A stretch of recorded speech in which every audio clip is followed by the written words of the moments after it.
का प्रतीक बताते हुए ब्राह्मणों के द्वारा मंत्रोच्चार से पूजा अर्चना करके बुद्ध पूर्णिमा वाले दिन पूरे दुनिया की बौद्धों की आस्था को ठेस पहुंचाई और भारत के लिए पूरे दुनिया के बौद्धों का अपमान किया। और केवल इतना ही नहीं, उनके इस कृत्य से दो धर्मों के बीच में वैमनस्य पैदा करने की कोशिश हुई। जो कम्युनल हार्मनी है उसको बिगाड़ने की कोशिश हुई। और इसके साथ साथ अगले दिन 13 मई को उसी महाबोधि महाविहार के प्रांगण में, जहाँ पूरे दुनिया के आस्था की वजह से बहुत लोग आते हैं, वहाँ कुछ गुंडों ने जय श्री राम का नारा लगाकर जय भीम बोलने वाले लोगों के ऊपर हमला किया, यहाँ तक कि एक बिल्डिंग के ऊपर भी हमला किया। और जब इसकी सूचना बनते विनाचार्य जी को मिली, वो वहाँ शांति स्थापित करने के लिए गए, लेकिन चूंकि वो षड्यंत्र सत्ता का था, महाबोधि महाविहार मुक्ति आंदोलन को कुचलने का था, पूरा षड्यंत्र बिहार की सरकार ने किया था। उन्होंने एक तरफा कार्रवाई करते हुए बनते विनाचार्य जी को हत्या का प्रयास का झूठा मुकदमा, दंगा करने का झूठा मुकदमा, धमकी देने का झूठा मुकदमा दर्ज करके उनको गिरफ्तार कर लिया और जेल भेज दिया। और अभी उनकी जमानत नहीं है। ये कृत्य, ये घिनौना कृत्य बिहार की सरकार ने राज्यपाल को फोटो को आगे करके किया। और जिसमें महाबोधि महाविहार में जय श्री राम का नारा लगा के दंगे किए, मार पिटाई की, उसकी फुटेज अवेलेबल है। दुख की बात है कि बिहार की सरकार ने, गया कि पुलिस ने, प्रशासन ने उस व्यक्ति के खिलाफ कोई कार्रवाई नहीं की, जबकि कार्रवाई उसके खिलाफ मुकदमा दर्ज की जानी चाहिए। और इस पूरे आंदोलन को कुचलने का प्रयास किया। 13 मई को बौद्ध गया के सिक्किम हाउस में तमाम पूरे भारत से जो बौद्ध प्रतिनिधि इस आंदोलन के लिए आए हुए थे, जितने भी बौद्ध भिक्षु आए हुए थे, ऑल इंडिया बुद्धिस्ट फोरम सहित तमाम लोग इकट्ठे हुए। आकाश लामा जी थे, बनते प्रज्ञा सिंह जी भी थे, बनते विनाचार्य जी भी थे और तमाम बौद्ध भिक्षु वहाँ उपस्थित थे।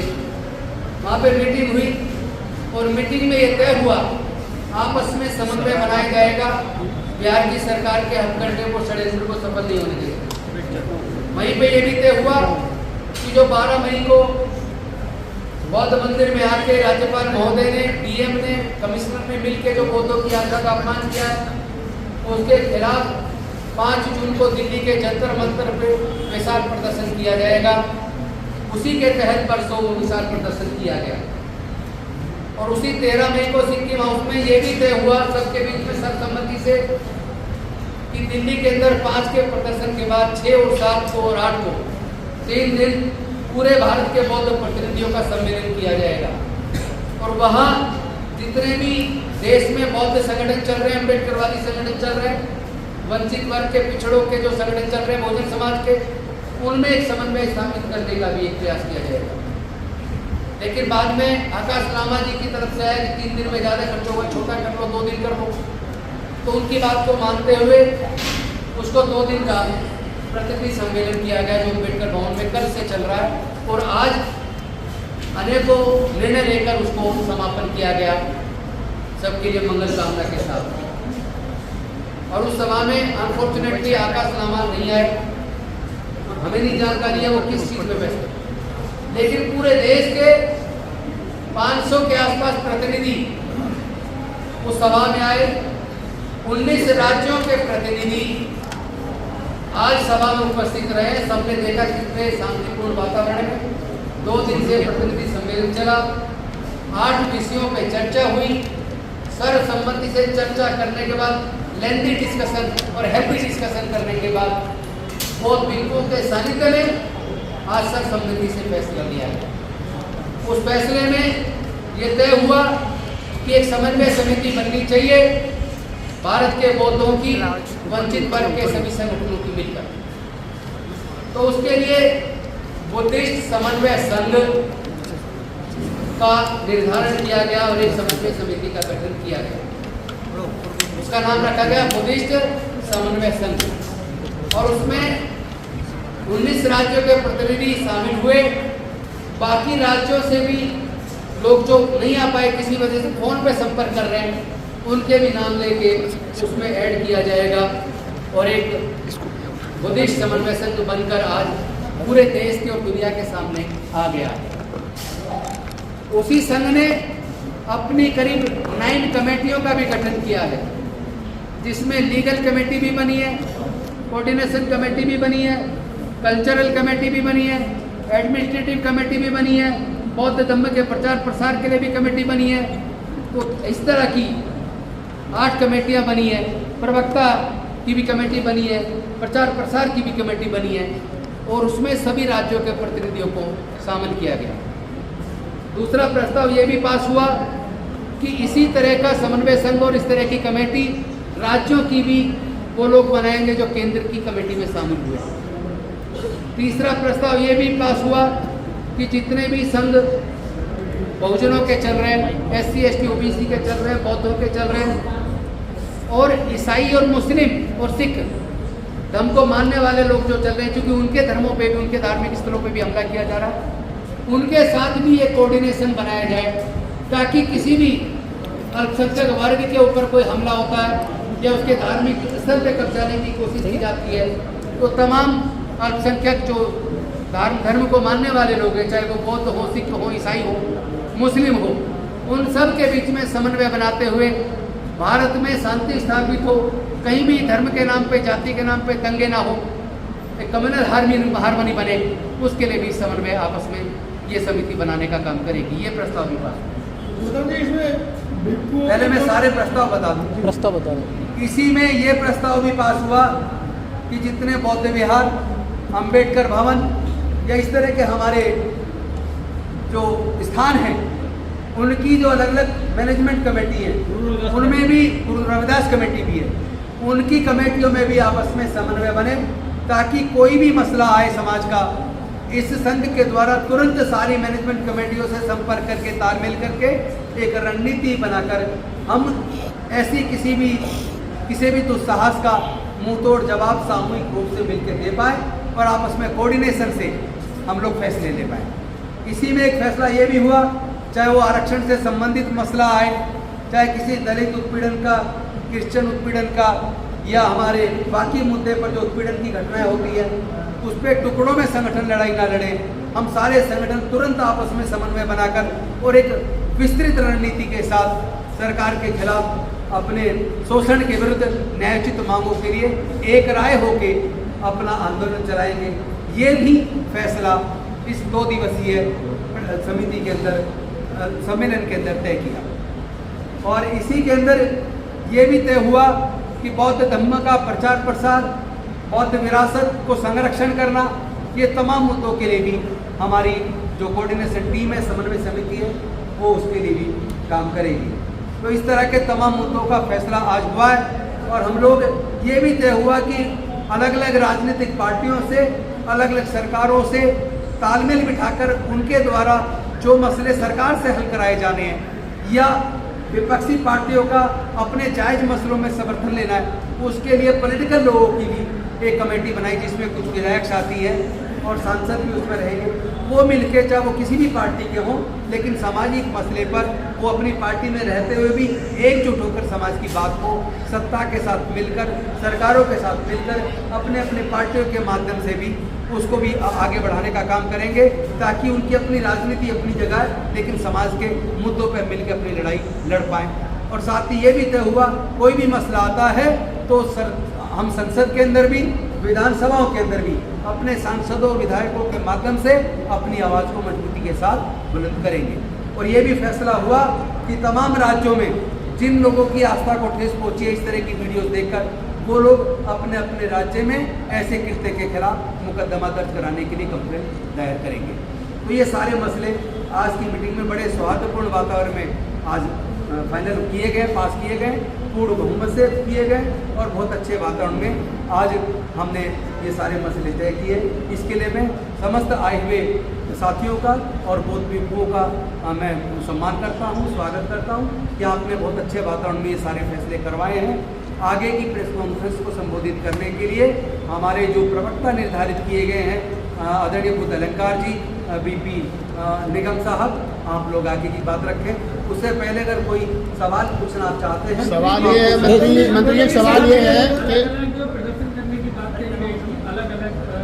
हाँ, उसमें 4 प्रोग्राम भी तय हुए कि अभी जो बिहार का सत्र होगा, बिहार के सत्र शुरू होने के टाइम पे एक डेट डिसाइड करके पटना के अंदर बहुत बड़ा विशाल प्रदर्शन किया जाएगा। ये तो पटना का हुआ। इसके साथ साथ जुलाई के महीने में ही महाराष्ट्र के साथ ही तय करेंगे एक बड़ा आयोजन, एक दिन का नागपुर के अंदर तय किया जाएगा। सर, ये जो आपसी खिंचाव है, साथ एक और तय हुआ दिल्ली के अंदर पूरे देश के लोगों को बुलाकर एक बड़ा प्रोग्राम तालकटोरा स्टेडियम या कोई और अन्य जगह बुक कर दिल्ली के अंदर भी तय किया जाएगा। और एक और भंते जी के माध्यम से आया, उत्तराखंड के अंदर हरिद्वार के अंदर एक बहुत बड़ा आयोजन भंते जी के माध्यम से वहाँ पे किया जाएगा। बाकी राज्यों से भी इस तरह की सूचनाएं आ रही हैं, जैसे जैसे आती रहेंगी हम लोग उसको पूरी कमेटी के सामने रख के और हर राज्य के अंदर बहुत मजबूती के साथ इस आंदोलन को आगे बढ़ाने का काम किया। सर, विनाचार्य जी के बेल के संदर्भ में कोई चर्चा नहीं हुई क्योंकि बेल हुई नहीं है। विनाचार्य जी की बेल का जो ऑर्डर है कल साइन हुआ है, जो रिजेक्शन ऑर्डर है, उस पर सेशन कोर्ट में अपील लगाने का काम आज शायद कोर्ट में हो गया है, तो मंडे को उस पर सुनवाई हो जाएगी। और हमारी लीगल जो टीम बनी है उसमें से भानु प्रताप सिंह जी और हमारे हरीश मेहरा जी और बलराज मलिक जी और कई सारे साथी हैं, जो टीम हमारी सोमवार के बाद जाएगी बोधगया और वहाँ उनकी जमानत को कराने का काम अब अतिशीघ्र किया जाए। देश के कितने संगठन शामिल हुए हैं आपके इस संघ में? बड़ी मुश्किल है बताना, चूंकि आंकड़ा तो बताइए। करीब लोग आए हैं और सैकड़ों संगठन से जुड़े लोग आए, और ऐसे भी हैं जिन संगठनों के फोन आए कि हमें लेट सूचना मिली, हमारी टिकट नहीं हो पाई, लेकिन हमारी आपके साथ सहभागिता है, उस हिसाब से आप जोड़ेंगे तो कई सौ संगठन छोटे और बड़े इसमें जुड़ गए। इसमें राष्ट्रीय अंतर्राष्ट्रीय संगठनों ने भी अपनी सहमति दी है। बौद्ध भिक्षुओं के कौन कौन से संगठन शामिल हुए इसमें? सारे संगठन बौद्ध भिक्षुओं के भी शामिल हुए हैं, सारे संगठन शामिल हुए, और अभी जो भिक्षु संघ की भी नीचे मीटिंग होगी और वो भिक्षु संघ अपना फैसला करके इसका नेतृत्व जो टीम करेगी उसको संरक्षण देने का काम सारे भिक्षुओं के संगठन मिलकर करने वाले हैं, उन्होंने तय कर दिया। आंदोलन की सहमति क्या बनी है? बौद्ध भिक्षु लीड करेंगे, उपासक लीड करेंगे? उपासक लीड करेंगे, मार्गदर्शन बौद्ध भिक्षुओं का होगा। आकाश लांबा की क्या यानी कि क्या रहेगा?